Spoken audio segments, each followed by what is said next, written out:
good afternoon, good morning, good evening, whether you're a morning and early bird or a night owl. We love you here at the Richard Watkins Podcast. And we're so very excited that you're here with us for another amazing episode, the latest and greatest episode of the Richard Watkins Podcast. We have an amazing guest with us today. But before we go any further, we have to give a huge shout out to the folks who make this podcast possible, the Science Policy Action Network. Innovation is huge. It's moving forward at breakneck pace, whether you're a community organizer, a teacher, a policymaker, anything in between, you need help keeping up. So look no further than the Science Policy Action Network. That's span-inc.org.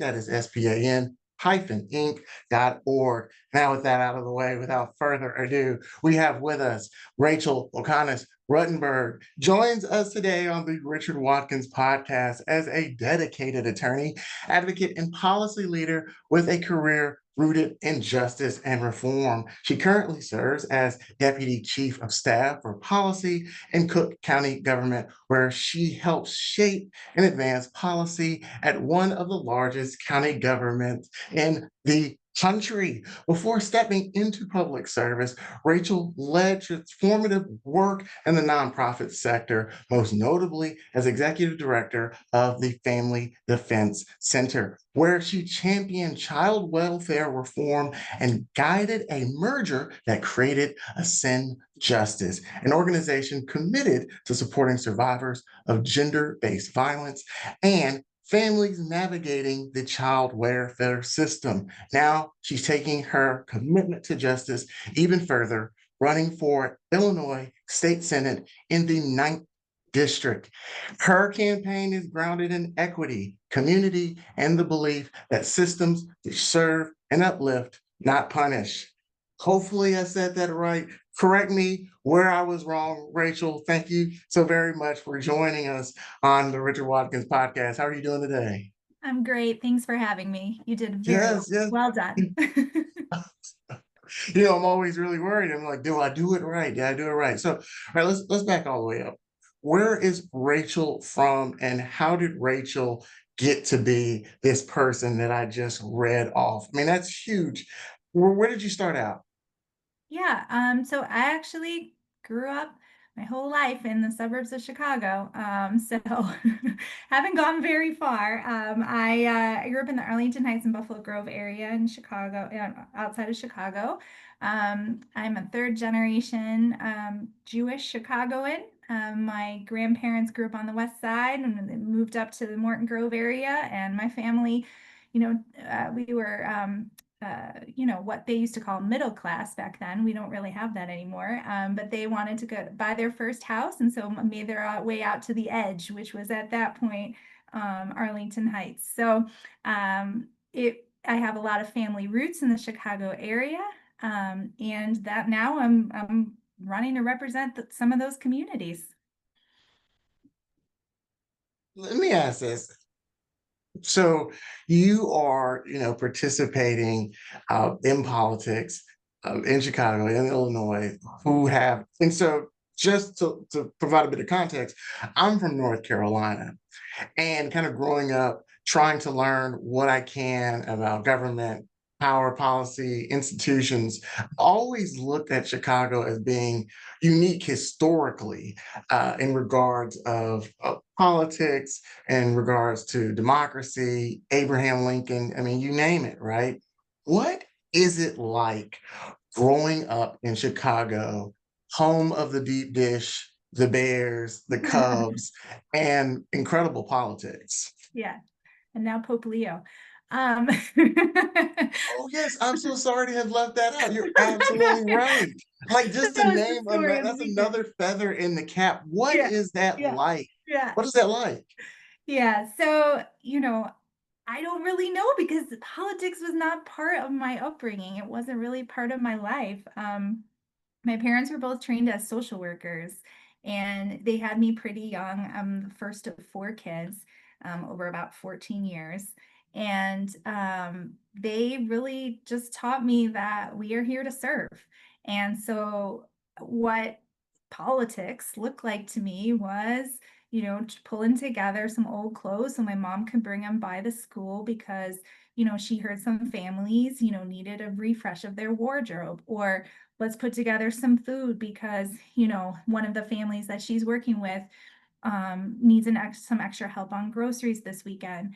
That to me was kind of the root of where I got my start as a public servant. And my dad, who had come from working as a social worker in children's hospitals, actually after starting to have four kids, realized this was the 80s and the economy was good, but definitely the gap was widening between the have and have nots. It was sort of the beginning of that time. He thought, wow, well, I want my kids to go to college, and I'm never going to be able to help them out if we've got two social workers in the house. So he actually went and got trained in IT at that time, right? You just walked into IBM and said, can you train me on how to do this? And then they were looking for people. So he became, in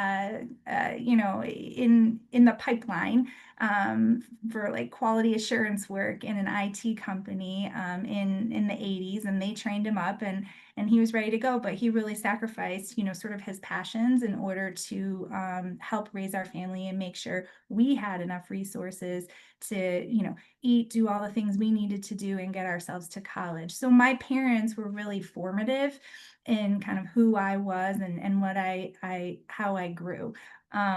They also, I was the oldest of four. And so at some point pretty early on, I became a little bit of the junior parent, so as soon as I got that driver's license, I was driving carpool. I was staying home, to watch folks so my parents could go out of town for a couple of days.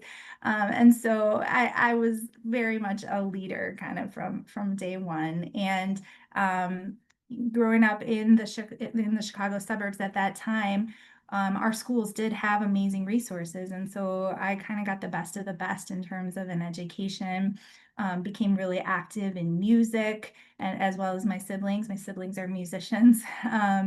And, we really got kind of this well-rounded education that we had amazing access to that just really launched us into adulthood. So from roots as a public servant and really that passion, as well as, being from a Jewish background, we have always had this sense of that our role is to help repair the world, right? That the world has so much ugliness to it, and that it is kind of our social duty to step in and help others, as well as sort of that leadership and awesome education that I was able to access kind of launched me to where I am today. That's incredible. I mean, the story of, parents who come from, the social work background. My mother was also a social worker, but then this kind of incorporation for practical reasons of technology. I had an opportunity to listen to one of your interviews before, and at the very onset, the people who were interviewing you, I think, mentioned AI and so on and so forth. I wonder, as you are, looking to serve, are you hearing conversations and questions that folks are having about AI, or are, potential constituents not yet asking about that question? I'm just curious. Yeah, it's interesting. And at the beginning of my career, I had the opportunity to also work in the IT space as sort of the communications person for a large department of IT folks. And at that time, we were really pushing into fiber network and why it's just at the very beginning of like Wi-Fi hotspots and things like that. And I feel like that question of what's next, whether or not you've been in this space, has really shaped the way that people are starting to grow up and experience life. And I think it's all around us, right? I think AI is something that is very much on people's mind, whether they kind of are naming it that way or not. Because the way that our economy is has shifted so significantly over the course of my lifetime. You said you are, you shared with me before we started the age range of the folks who tend to listen in on this podcast, and I just turned 45 years old. I was not born with a phone in my hand, by any means, right? Like we had, three stations on the TV and you had to watch the commercials, and I was only allowed to watch between 7 and 8 p.m. So like that was the technology that I was accessing. I was trying to tell my daughter about that because everything she watches is streaming. I'm like, no, back in the day, you had to watch shows at specific times, and all of your friends watched that same show at that That's right. same time. You're right. That's right.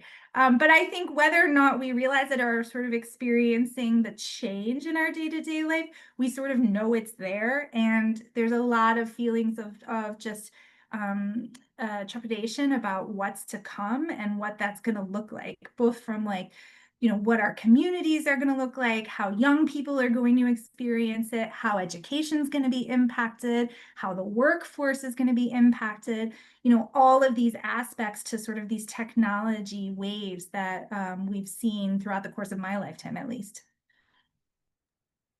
Thank you for that. That was just really, really insightful because you just when I think about, growing up, it's hard to think about, yeah, back in the day, phones used to be attached to the wall with a cord wrapping around. And the first cell phone that I saw was like a suitcase almost that had all of the stuff. So much has changed. And it's interesting to hear your potential constituents talking about that. All right. So I guess I should back up a little bit, right? So you're talking to folks.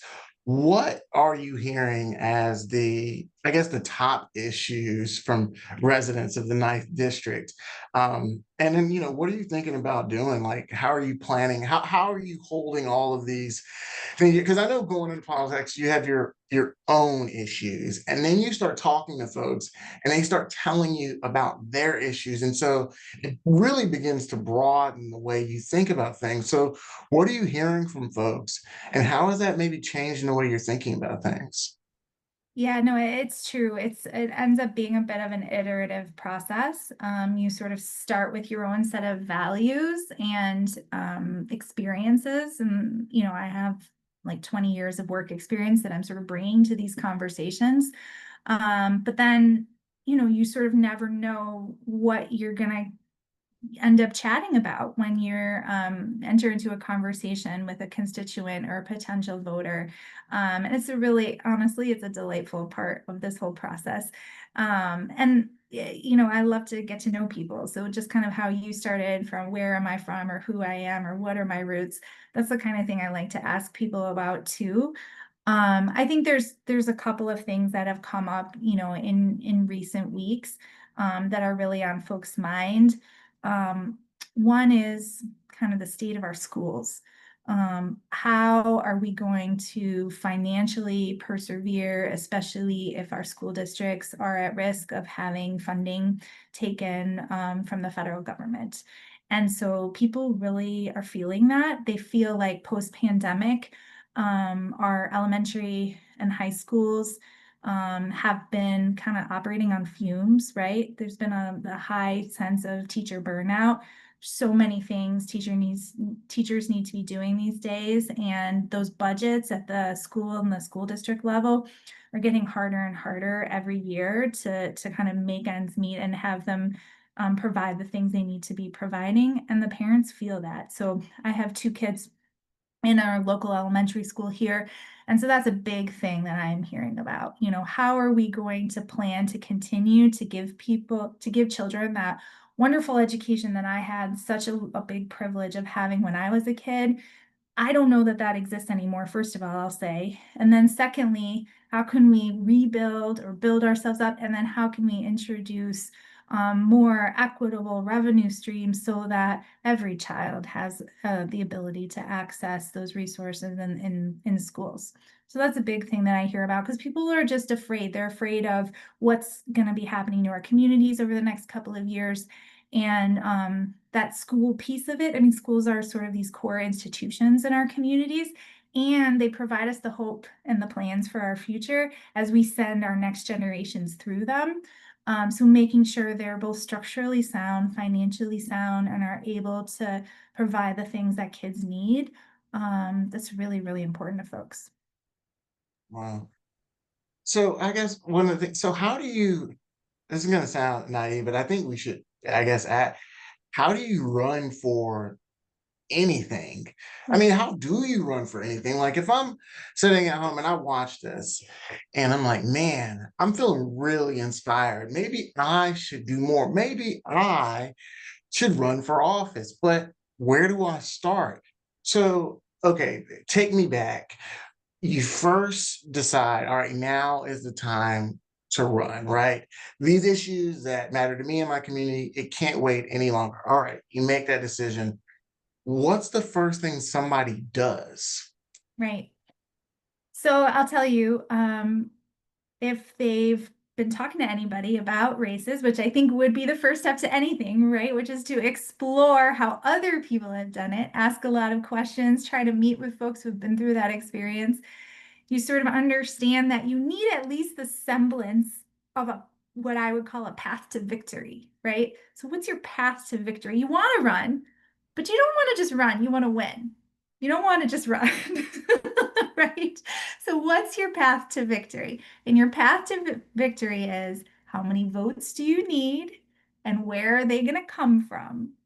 And then the work of the campaign time is what is your message to voters and how much resources or what is it going to take to get your message out to voters. So that's a little bit of like your structure of your path to victory. And if you feel like you have that, if you know how many votes you need and you know approximately where they could come from, and it's 51% or more of the votes, if you're running with two people, if you're right, if you have to divide up the number of candidates, then it's like, okay, you maybe have something here. Just like any kind of start to a project, right? You want that kind of structure. And then you start plugging into all the local folks, right? To make that happen. That's then you move to the strategy perspective of it. When you are running for state office in Illinois, you file a bunch of paperwork, right? You say that you open a campaign committee, and as soon as you start raising money, you have to be able to report that to the state. And that's the case with kind of any jurisdiction or level. Yeah, go Rachel, ahead. one kind of Yeah. vocabulary phrase, campaign committee. What is a campaign committee? Sure. So in Illinois, it's basically the entity that allows you to raise money for your political campaign and then report it to the state. So you're raising both money you raise and the money you spend. And that's for transparency. So you can look up anyone's campaign committee and see what their finances are, who their major donors are, and then what their big expenses are.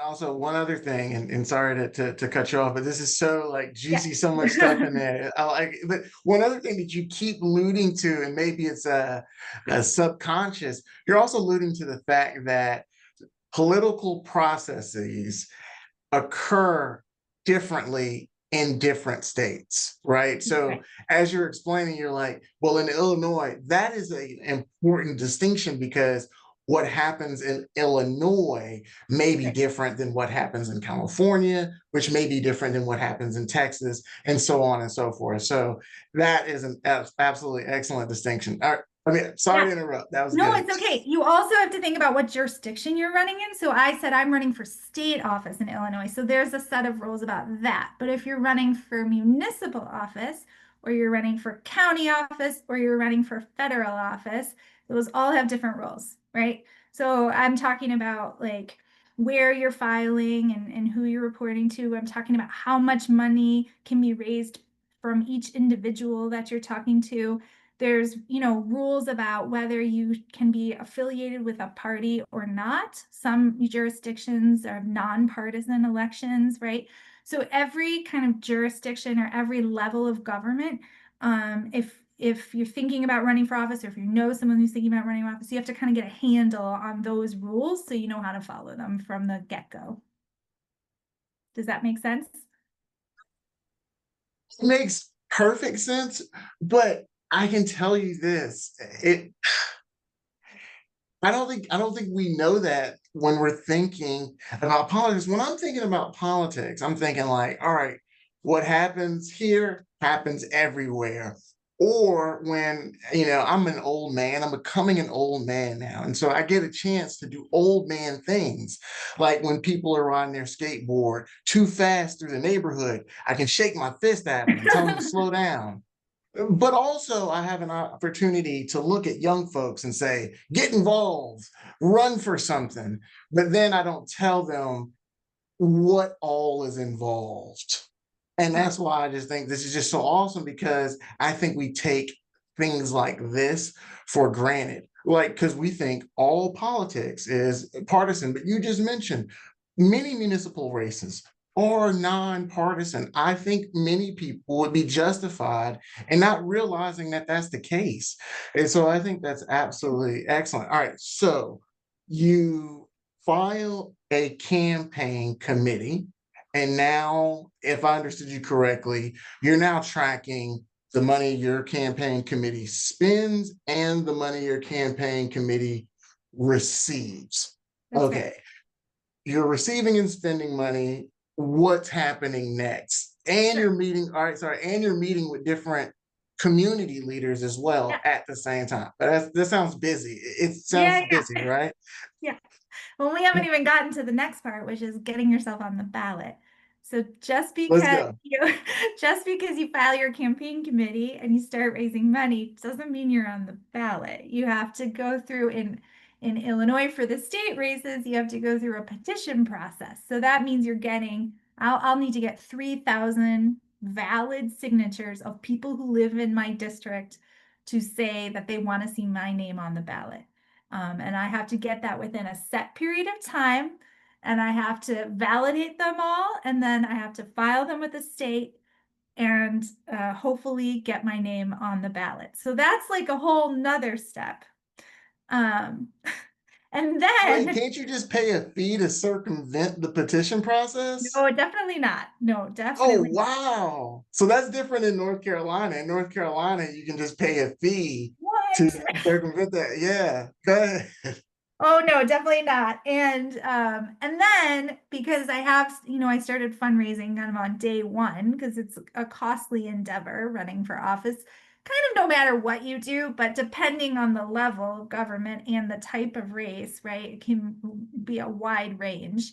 Then after I get my name on the ballot, then it's all about introducing myself to voters and paying for communications as well as non-unpaid communications to get my message out about who I am and why they should vote for me.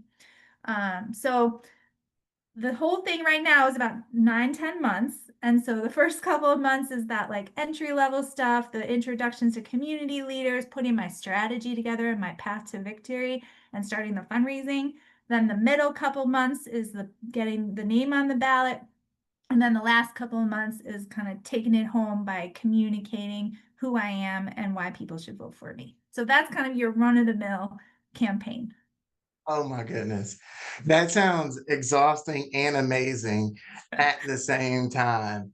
All right, so where I don't know where to start.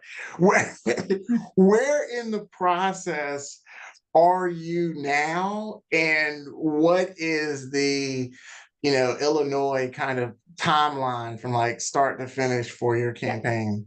Thanks for asking. So we're at the beginning. Um, I actually rolled off Cook County, my government job to campaign full time about a month ago. And I have, done the announcements, filed my paperwork, started the fundraising, and then am meeting with all the community leaders. That's for the next couple of months, not to mention some Juneteenth and 4th of July parades, but that's the next couple of months. And then in August is when the petition period starts. And that's when you can finally like get your petitions out. And I'll have myself as well as hopefully a whole lot of volunteers on the streets trying to get those, 3,000 valid signatures for me to get on the petition or on the ballot. And that's from like August through kind of the end of October. And then the election isn't until March 17th of 2026. So it's St. Patrick's Day is our primary in Illinois. And for me, that's kind of the bigger election, because this is likely not a race where this is like kind of a safe Democrat seat. And so the real kind of spicy election is the primary, where it's Democrat versus Democrat. And then the November 2026 election would be if there was a Republican challenger, then they would try to run against whoever wins the primary at that time. So it's a long haul. It's a marathon. It's not a sprint. Wow.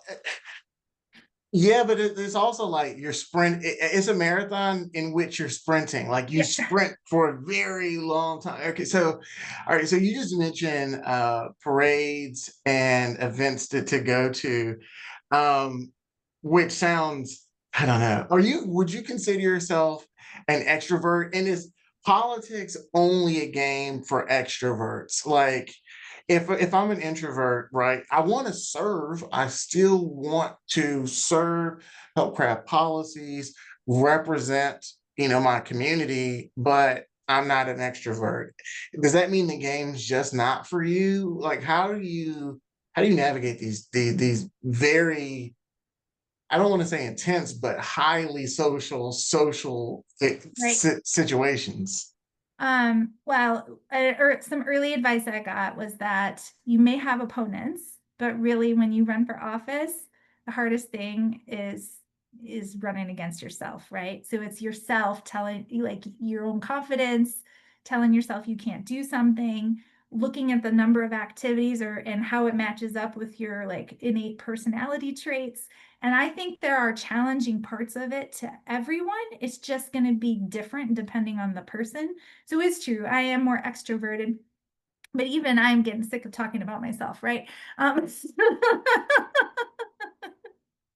let's be real. My bad. We can talk about anything you want to talk about. You're just so interesting. I'm just saying you get tired of hearing your own voice by the end of the day. Let's just say that. But even the most extroverted of extroverts. But if an introvert, right, is doing that, that may be the most challenging piece for them. It's not the most challenging piece for me. For me, there are other things that are more challenging, right? For me, I am a woman with 20 years of experience, and yet, kind of out there going like, well, I don't know if I know enough. I don't know if I'm experienced enough. I don't know, right? Like that kind of like imposter syndrome that like many people, sort of relate to. That's probably my Achilles heel, to be honest with you. But that early advice I got, which is that you're really kind of running against yourself when you run for the first time. That's really what they mean, right? It's like all of the strengths and all of your challenges that you kind of bring yourself, those are going to just be amplified when you're running for office, and you just have to figure out how to persevere and even like solve for some of that. Yeah. Yeah, I can really see that because it tests every aspect of you, right? Every aspect, your discipline, whether it's staying on topic, staying on time, protecting your schedule. Because I'm imagining Yeah. every community leader from here to there wants to get on your calendar, and you're like, okay, at some point, I actually have to sleep. At some point, I have to make phone calls. Yeah. So yeah, and so you're bringing everything to it, but you're also bringing your experiences. You mentioned 20 years of experience, and you're like, I'm still having to deal with imposter syndrome. And I completely get that. I'm glad you said that. So many individuals, especially who put themselves out there, sometimes they're kind of feeling like they're alone with that feeling of imposter syndrome. Like, actually, can I do this? Should I actually even be in this room? I think it's great that you brought that up. But talking about your 20 years of experience, what experiences do you really kind of pull from, in which informs how you approach things? Like, for instance, what shaped your view? This is just example. You don't have to take this. You can use Yeah. anything. But what shaped your view on how the system treats families, specifically families in crises? Just an example. You can take it anywhere you want, but based on that experience, what most informs your outlook on society or communities? Yeah. So I've had a significant, significantly privileged career in that I've been able to both touch and dig into a lot of different topics. and meet a lot of folks who are both like really passionate advocates for those topics, as well as families that are impacted. And so I try to bring all of that experience with me as I move forward, especially into, a race like this, where I am really telling people, like, I've been on the front lines. I know these issues inside and out, and I know the folks who need to be at the table to solve for these issues. And that's the important piece, right? I know who needs to be there, and I know what questions to ask. Because really at the end of the day, like, people want a leader who is a good listener and who understands that there are like lots of different viewpoints, and to try to come up with sort of like a nuanced and intentional approach based on what they're hearing. So that's kind of the skill set that I bring. But when you asked about my work reforming the child welfare system, about, oh, I don't know, I guess 10 years ago now, I was the executive director of a legal aid nonprofit called the Family Defense Center. And that was a 10-person, 10 staff member nonprofit that provided legal help and representation for parents who were being investigated by the state child welfare system. And every like jurisdiction kind of has its own like acronym for that. In Illinois, it's called DCFS. I know in New York, it's like CPS. There's like different acronyms for it. But families who were experiencing likely like serious circumstances of poverty, or had some family violence, maybe domestic violence in their home. Um, and it was triggering some outside person to make a call to child welfare to say maybe these kids should be removed. And so those were the families we served. I mean, these were families, when we think about families going through their worst day, these were families going through their worst day, right? These are moms who are at risk of having their children taken from them. And so our lawyers, would help them both through the investigation and then follow the case, ideally help advocate that they could get connected to social services.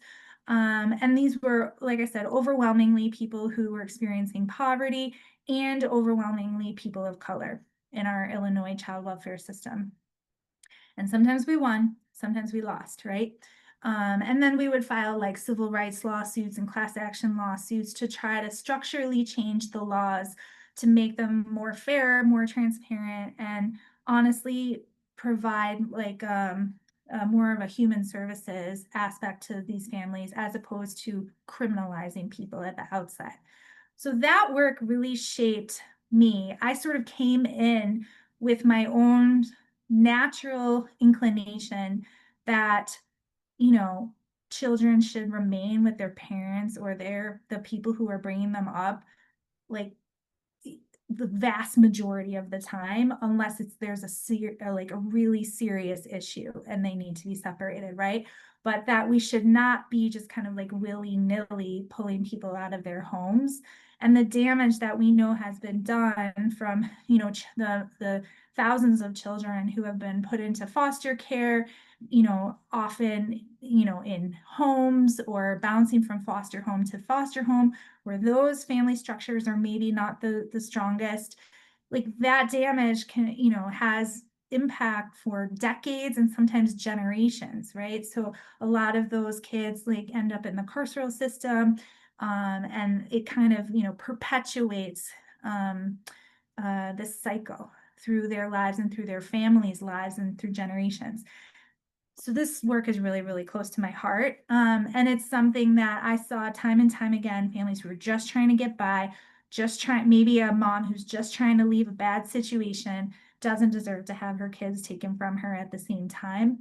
And, we were there alongside her, fighting to make sure her kids were either kept with her, or given back to her, or that she didn't have a track record of being involved with child welfare follow her through maybe trying to get employment, trying to get housing, and she just wanted to move on with her life and try to, make ends meet to get the resources her families need.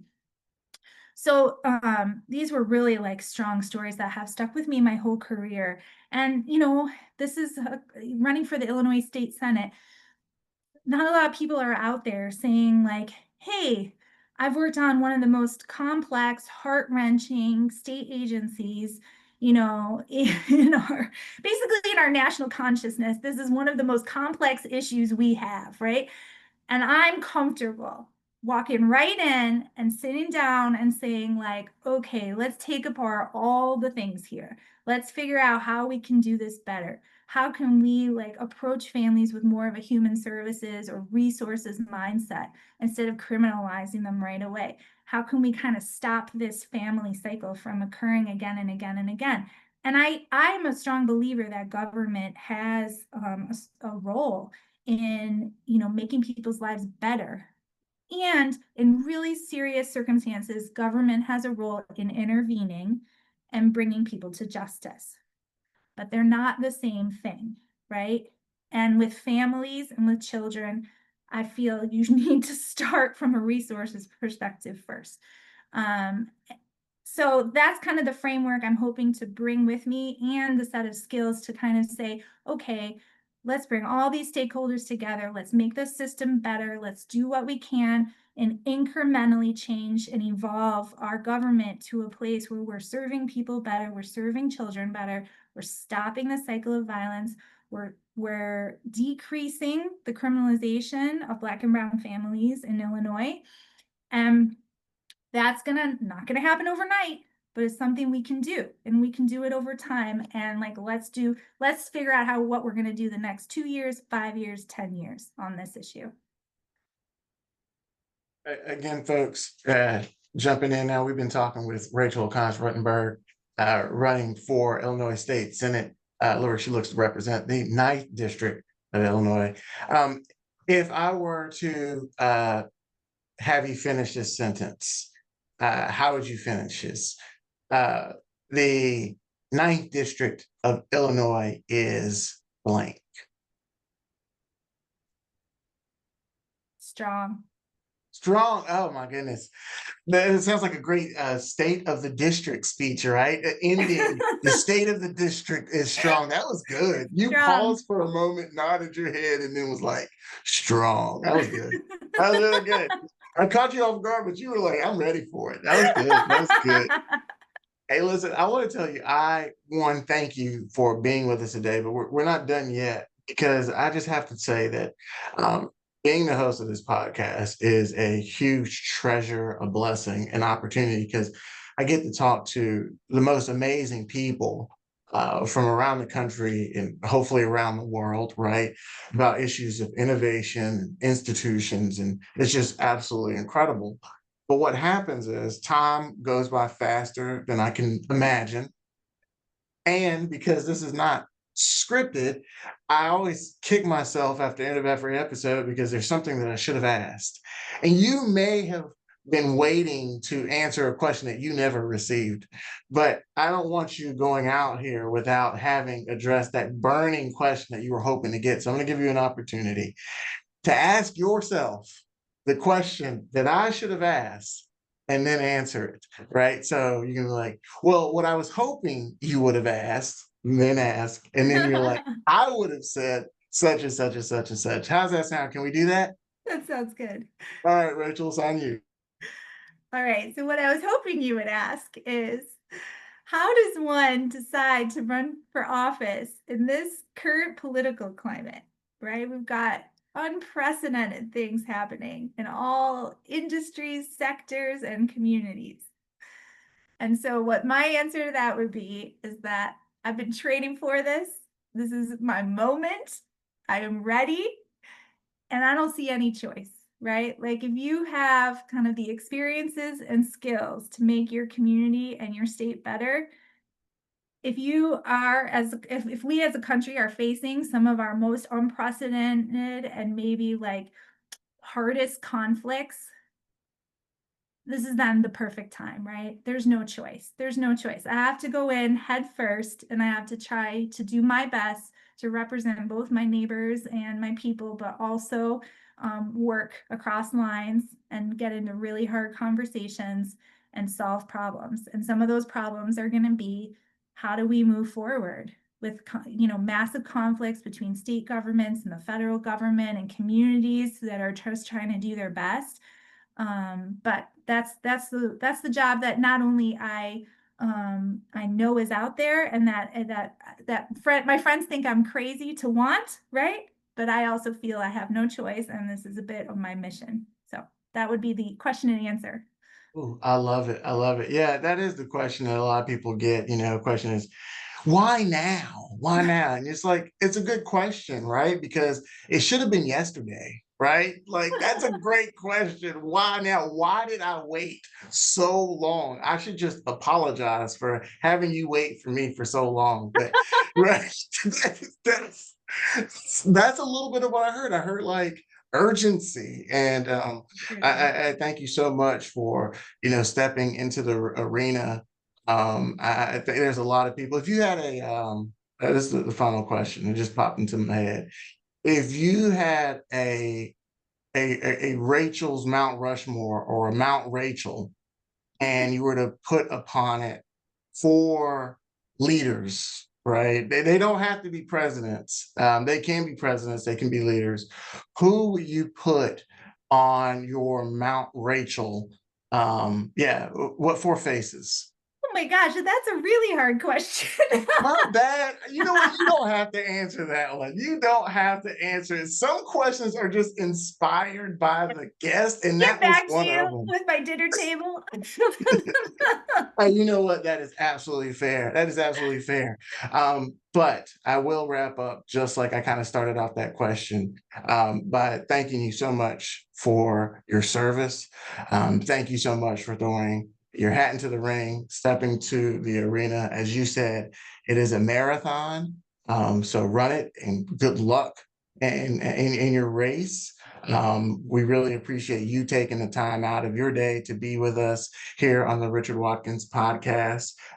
Rachel, did you want to say any last words? Just if anyone listening wants to find out more, or wants to get involved, you can find me at rachelforillinois.com, RACHEL, rachelforillinois.com. And thank you so much for having me. It's been a pleasure. The pleasure is all mine. Thank you so much for joining us, every one of you at home, whether you're tuning in from your phone, your tablet, or your laptop. We really appreciate you being here. And remember that the future is not something to wait for, it is something to build. Have a great one and take care, everyone.